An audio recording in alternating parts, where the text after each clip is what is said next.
Allez. Bravo. Donc juste pour clôturer Sota, qu'on a fini hier, je voulais juste donner un fil conducteur dans toute Maseret Sota. J'ai remarqué que si on voulait donner un surnom à la Maseret Sota, on pourrait l'appeler la Maseret des secrets. Pourquoi c'est la Maseret des secrets? C'est parce que, bien sûr, la Sota, elle a une stira, elle a un secret. Est-ce qu'elle a fauté, elle n'a pas fauté? C'est ça qui va, c'est les Besota qui vont nous révéler son secret ou pas. Après, on a vu tous les acteurs de la Maseret, ils ont tous un secret. Shimshon, il avait un secret. Yosef, il avait un secret. Il était chez Paro, il était hébreu, on ne savait pas. Il y a Moshe Rabbeinu, on a parlé de Moshe Rabbeinu. On a parlé de Moshe Rabbeinu, il était bébé de Paro aussi, il avait un secret. On a parlé de la Egla Arufa. La Egla Arufa, c'est-à-dire elle vient nous révéler un secret puisque on ne sait pas qui est l'assassin. Bref, ça aussi, on avait oublié d'en parler. C'est marqué dans le Midrash Targum Yonatan que de la Egla Arufa, il sortait des petits asticots, des petits tolaïm de son nombril qui allaient jusqu'au Rotsear. Grâce à ça, on arrivait à trouver le. Ils arrivaient à retrouver. Ouais. Donc on voit que Maseret Sota, le fil conducteur, c'est la révélation des secrets. Et comme le Sioum, c'était le dernier jour de Hanouka, donc je me suis dit, il faut absolument trouver un kécher avec Hanouka. Et il faut savoir que Hanouka, c'était donc on a gagné la guerre contre les Yévanim, etc. Mais on a lu dans la Torah le matin du dernier jour de Hanouka, Zot Hanouka on appelle, Zot Hanouka Tamizver, etc.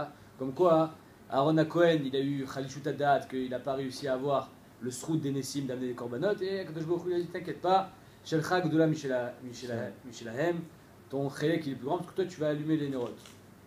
D'abord c'est pas lui qui allume les nérotes, on parle des nérotes Hanouka, c'est nous qui allumons les nérotes, c'est pas que les Kohanim, c'est pas que son chevet.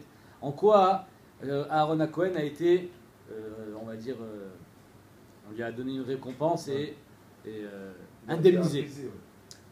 Alors, il y a marqué dans le Midrash Tanchuma de Parashat Kitissa, Midrash extraordinaire, quand Moshe Rabbeinu a écrit la Torah, il a dit à Kadosh Baruch Hu, j'écris aussi la Mishnah, Torah Sheba'al Peh. Alors il a dit non, ça tu n'écris pas. Il dit pourquoi j'écris pas la Torah Sheba'al Peh? Il dit parce que la Torah Sheba'al Peh, c'est le seul secret que je vous livre seulement à vous. C'est-à-dire qu'il y a vous, Yamim, il y aura des jours où les Goïm, ils vont traduire la Torah, ils vont vouloir s'approprier ce titre d'être Banim Lachem Elokechem, d'être les enfants de Dieu, d'être le peuple élu, d'être le peuple choisi. Et ils vont dire c'est nous, c'est pas vous. Et d'ailleurs les Arabes aujourd'hui ils disent vous avez fauté au Chet Hagel, aujourd'hui c'est nous, le peuple de Dieu.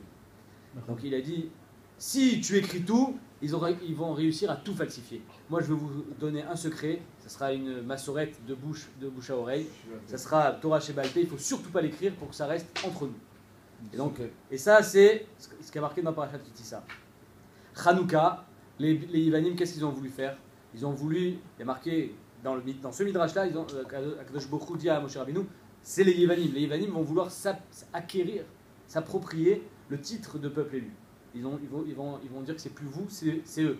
Et donc les Yévanim, comme ça il dit le Maral, quand il disait, il fallait écrire sur la corne que Enli Chelek Be'Elokei Israël, je n'ai plus de part dans le peuple juif, dans le Elokei Israël, dans le Dieu d'Israël. Le Maral explique, c'est ça le pshat. C'est qu'il voulait le Keren Hashor, c'est le Chet HaEgel. À cause du Chet HaEgel, vous n'êtes plus le peuple élu. Et donc, le nes de Hanouka d'allumer la menorah, c'est quoi? La menorah, c'est Torah Sheba'al Peh. La Torah Sheba'al Peh, puisqu'il y a marqué que Roé Shemen Bechalom, il s'appelle la Chokhma, celui qui voit de l'huile d'olive dans son rêve, il s'attend à la Chokhma. Que Torah Shebirtav, c'était le Haron, Torah Sheba'al Peh, c'est la menorah, Kiner Mitzvah et Torah Or, elle est claire, etc. Et donc on voit que le nes de Hanouka aussi finalement c'est révéler au monde, à travers ce pire souminissa de l'allumage de la menorah, révéler au monde notre secret. Donc j'ai trouvé le kécher magnifique entre la fin de Masechet Sota et la fête de Hanouka. Et donc on comprend maintenant pourquoi, quelle était l'indemnisation de Aaron HaKohen. Ils ont dit, t'inquiète pas, Shelchak de la Michelem, toi ton chélek il est plus grand que ça. Pourquoi? Parce que les Nessim ils ont amené des korbanot. Donc finalement le korban c'est un cadeau qu'ils ont voulu faire à Kadosh Baruch Hu, comme un fils qui amène un cadeau à son père. Il a dit, mais ça c'est Zmani. Ils ont fait un cadeau aujourd'hui, ça prouve aujourd'hui que vous êtes le peuple élu, mais les Hatid Lavo, qu'est-ce qui le prouvera? C'est ton Chelek à toi. C'est la Dlakat à Menorah, la Dlakat à Hanouka, qui prouve que Bémet, les Bnei Israël sont encore, et seront toujours, pour l'éternité, le peuple élu.